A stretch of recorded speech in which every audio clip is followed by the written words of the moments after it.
Growing up a Catholic, faith has always played a major part in my life. It's a path to happiness.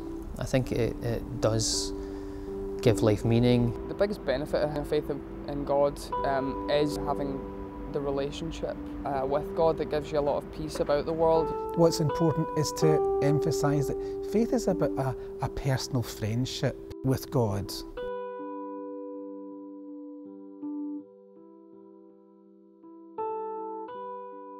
The last 100 years was 1916, and so we were in the middle of the Second World War. I think that was a time of very big ideas: imperialism, Nazism, communism, fascism, and it caused enormous amount of damage to the whole world. And I think after that, people didn't trust big ideas, they didn't trust big truths, they stopped trusting institutions, nations, economies, religions.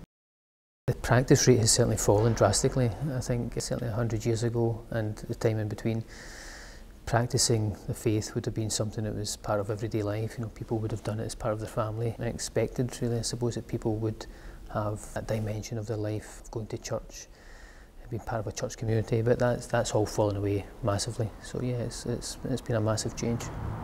I think today it's a lot more of a controversial point of view to have a faith in God or to practice your faith than it was maybe 50 or 60 years ago, where today it's more of an exception to the rule to believe in God than it is the rule like it used to be.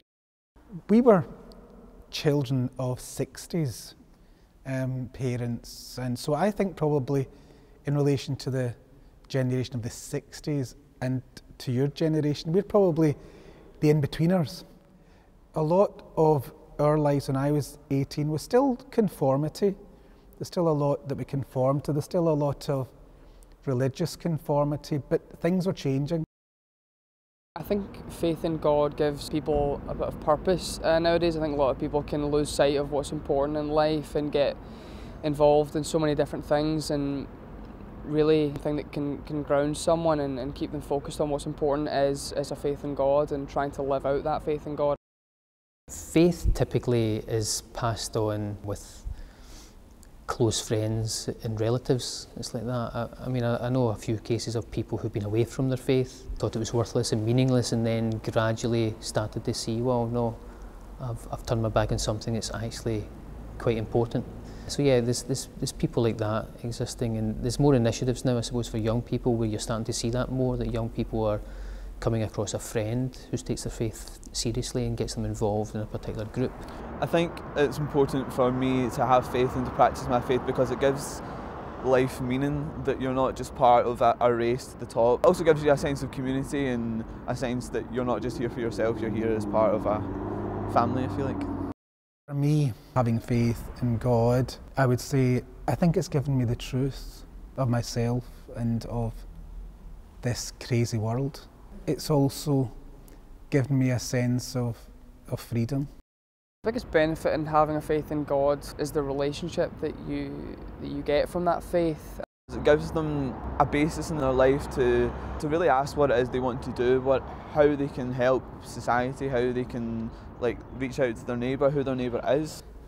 When you ask about faith, I would presume what I would mean by faith would be believing in God as a father, as a personal presence, believing in Jesus of Nazareth as the Son of God who was sent into the world to free us from the darkness and to bring us into light.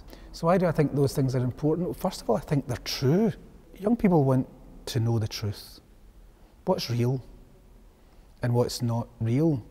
So there'd be no point in faith if it were just a narrative. Our society is in a transition. It's a post-Christian society, but societies need to have shared values in which they can build their institutions together, they can live together, they can share ideals, and I think that's why society is so polarised and so many social issues just now, because there's a conflict of values, and that will have to be resolved. There will be some resolution where people see a set of values that allow society to flourish, in contrast to a set of values which will give further fragmentation and a further turning in of individuals away from each other, which I think cannot go on because societies don't succeed with values like that. I think in the future there'll be a mixed reaction between young people to faith. I think some people will reject faith and live a secular life, and I think some people will accept that faith. In the future, I hope that young people just become more engaged, just even more engaged in the arguments, look at the points on both sides. I think young people are just expected to be natural born atheists, but I think if they came to their own conclusions, a lot of them would change their minds. I think faith does give hope, you know, there's decline in hope. I think life for many people doesn't have meaning, and as a result of that we see people in despair, we see people wanting to end their lives through assisted suicide, through euthanasia. We see people trying to find a meaning to life and moving from relationship to relationship, trying to find something that will give them a sense of purpose in life. And I think a lot of those things would be solved if there's more faith, so taking faith away exacerbates the problem, and I think we'll have a lot of unhappy people desperately trying to make themselves happy and trying to find the thing that is the key to happiness, but all the time missing out on what it actually is.